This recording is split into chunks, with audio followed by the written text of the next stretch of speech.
جس دن مغیرہ بن شعبہ حاکم کوفہ کا انتقال ہوا تو جریر بن عبداللہ رضی اللہ تعالی عنہ خطبے کے لیے کھڑے ہوئے اور اللہ کی تعریف اور خوبی بیان کی اور کہا تم کو اکیلے اللہ کا ڈر رکھنا چاہیے، اس کا کوئی شریک نہیں، اور تحمل اور اطمینان سے رہنا چاہیے اس وقت تک کہ کوئی دوسرا حاکم تمہارے اوپر آئے، اور وہ ابھی آنے والا ہے۔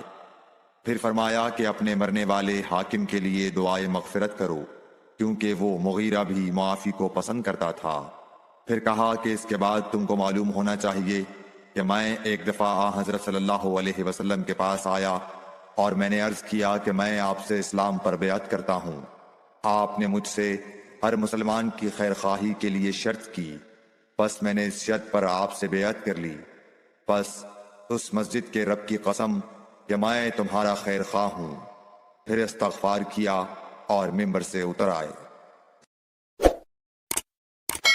Like, share and subscribe for more videos.